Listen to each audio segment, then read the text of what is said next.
37వ జాతీయ భద్రతా వారోత్సవాలను పురస్కరించుకొని కావలి నియోజకవర్గంలో ఇటు ఉదయగిరి బ్రిడ్జి సెంటర్ నుండి కావలి నడి సెంటర్లో ఉన్న ఐకాన్ సెంటర్ వరకు భారీ స్థాయిలో ఈ యొక్క ఇటు రవాణా శాఖ అధికారులు విద్యార్థులు కలిసి ర్యాలీ నిర్వహించారు. ఈ కార్యక్రమానికి ముఖ్య అతిథిగా స్థానిక శాసనసభ్యులు ఇటు కావ్య కృష్ణారెడ్డి కూడా పాల్గొన్నారు. ఈ సందర్భంగా కావ్య కృష్ణారెడ్డి మాట్లాడుతూ విద్యార్థి దశ నుండి ఈ యొక్క ట్రాఫిక్పై పూర్తి అవగాహన కలగాలన్నారు.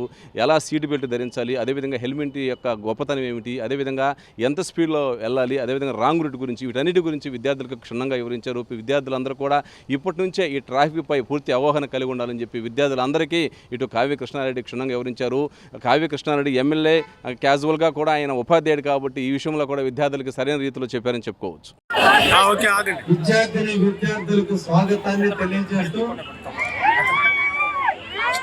పైన జెండా ఆ నీడను మన అందరం కూడా జీవిస్తూ ఇండియా యొక్క గౌరవాన్ని పెంచే విధంగా మనందరం కూడా ఉండాలని, మన ఇండియాని మనం ప్రేమించాలని, మనకు కావాలని మనం అభిమానించుకోవాలని, మన తల్లిదండ్రులను మనం ప్రేమించాలని విద్యార్థులందరికీ కూడా తెలియజేస్తూ ఈ రోజున జాతీయ భద్రతా మహోత్సవాల సందర్భంగా పిల్లలు పెద్దలు అందరికీ కూడా ఒక మంచి కాన్సెప్ట్ ని నిర్వహిస్తున్నటువంటి రవాణా శాఖ వారిని అభినందిస్తూ,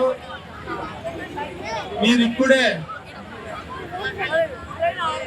15-16 సంవత్సరాలు దాటి తొందరలో 18 సంవత్సరాలు నిండడానికి రాబోతున్నారు. విద్యార్థులారా, జీవితంలో అన్నిటికంటే కష్టమైనది మరణం. జీవితంలో ఒక్కసారే వస్తుంది, అది రాకూడదని మనం నిరంతరం కూడా చాలా జాగ్రత్తగా ఉండాల్సిన అవసరం ఉంది. ఒకరి తప్పు ఇంకొంతమంది జీవితాలకి శాపం కాకూడదు. కాబట్టి భారతీయ చట్టాలను మనం తెలుసుకోవాలి. ట్రాన్స్పోర్ట్ అధికారులు చెప్పినటువంటి పరిమాణాలను మనం తెలుసుకోవాలి. ఇది మనకి కాదు, మన తల్లిదండ్రులు కూడా తెలియచేసి, మీరందరూ చదువుకుంటున్నారు కాబట్టి, ఈరోజు మీరందరూ కూడా సాంకేతిక విద్యను కూడా తెలుసుకుంటున్నారు కాబట్టి, రోడ్డు మీద ప్రయాణించేటప్పుడు ఎలాంటి ప్రికాషన్స్ తీసుకుంటే మనం గమ్యానికి భద్రతగా చేరుతామనే విషయాన్ని మీరు అధ్యయనం చేసుకోవాలి. పాఠ్య పుస్తకాల్లో ఉండే పాఠాలే కాదు, జీవితంలో ఎదగడానికి, జీవితంలో పనిచేయడానికి మనం ప్రభుత్వాలు ఇచ్చిన నిబంధనలు కూడా మనం తెలుసుకోవాలి.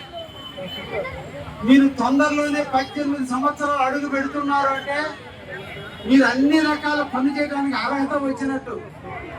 బండి తోలేదానికి కానీ, కారు తోలేదానికి కానీ, ఆటో తోలేదానికి కానీ అన్నిటికీ మీకు అర్హత రాబోతుంది. ఈ అర్హత వచ్చే నాటికే మీరు ఆంధ్రప్రదేశ్ ప్రభుత్వం లేదా మన కేంద్ర ప్రభుత్వం రోడ్డు మీద నియమించినటువంటి నియమాలను మనం తెలుసుకోవాలి. రోడ్డుని ఎక్కడంటే అక్కడ క్రాస్ చేయకూడదు. జీబ్రా క్రాసింగ్ ఉండే దగ్గరే రోడ్డుని క్రాస్ చేయాలి. బండి నడిపేటప్పుడు సిగ్నల్స్ ఎలా ఫాలో అవ్వాలి, మన బండికి ఉన్నటువంటి సిగ్నల్స్ ని ఎలా ఇచ్చి వెనకున్న వాళ్ళు వచ్చి మనల్ని టచ్ చేయకుండా మనం ఎలా బండిని యూటర్న్ తీసుకోవాలి. రోడ్డు మీద ఏ రోడ్డులో ఎన్ని కిలోమీటర్లు ఎన్ని స్పీడ్ పోవచ్చో, కొన్ని రోడ్లకి కొంత రూట్ ని ప్రభుత్వాలు కేటాయించి ఉంటాయి. కొన్ని రోడ్లు 60 కిలోమీటర్ల స్పీడ్ కంటే మించకూడదని, కొన్ని రోడ్లు 80 కిలోమీటర్ల కంటే మించకూడదని, కొన్ని రోడ్లు 40 కిలోమీటర్ల కంటే మించకూడదని ప్రికాషన్ బోర్డ్స్ ఉంటాయి. వీటన్నిటినీ కూడా మీరు అధ్యయనం చేసుకుని ప్రభుత్వం నియమించినటువంటి నిబంధనల ప్రకారం మనం జర్నీ చేయగలిగితే ఏ ఒక్కరు కూడా అనుకున్న గమ్యానికి చేరడానికి ఎటువంటి ఇబ్బంది లేకుండా పోతాం. ఒక చిన్న తప్పు మన జీవితానికి శాపం కాకూడదు. మనకి కాదు, మన తప్పు ఇంకొకరికి ఇబ్బంది కలిగకూడదు. మన అశ్రద్ధ ఇంకొకరి జీవితాన్ని నాశనం చేయకూడదు. కాబట్టి మనం చేసేటువంటి పనిలో మనతో పాటు మన మీద ఉన్నటువంటి సమాజంలో ఉన్నటువంటి వ్యక్తులు కూడా నష్టపోయే పరిస్థితి ఉంది. కాబట్టి మనం చేసేటువంటి పనిని ఎదుటి వాళ్ళకి నష్టం జరగకుండా చూసేటట్టుగా మీరందరూ కూడా ఎదగాలని మనసారా కోరుకుంటూ మీ తల్లిదండ్రులకు చెప్పండి, కారులో జర్నీ చేసేటప్పుడు సీట్ బెల్ట్ తప్పకుండా పెట్టుకోండి అని చెప్పండి. బండి మీద వెళ్ళేటప్పుడు డ్రింక్ చేయకుండా, ఆల్కహాల్కి లోను కాకుండా బండి తోలేటప్పుడు తల్లిదండ్రులకు చెప్పండి. అతి వేగం ప్రమాదానికి దారి తీస్తుందని, స్లోగా గమ్యానికి చేరేటట్టు వెళ్ళమని, సెల్ ఫోన్లు మాట్లాడుకుంటూ బళ్ళు తోలొద్దని. ముఖ్యంగా ఇప్పుడు ఉన్నటువంటి నష్టం అంతా కూడా సెల్ ఫోన్ వల్ల జరుగుతుంది. సెల్ ఫోన్ కి విపరీతమైనటువంటి రింగ్ టోన్లు పెడుతున్నారు. బండి మీద పోయేటప్పుడు రింగ్ టోన్ లో రాగానే ఫోన్ తీసుకుని ఇలా పెట్టుకుంటూ పోతున్నారు. దీనివల్ల మనకి కాదు, చుట్టుపక్కల ఉన్నటువంటి వాళ్ళందరూ కూడా నష్టం జరుగుతుంది.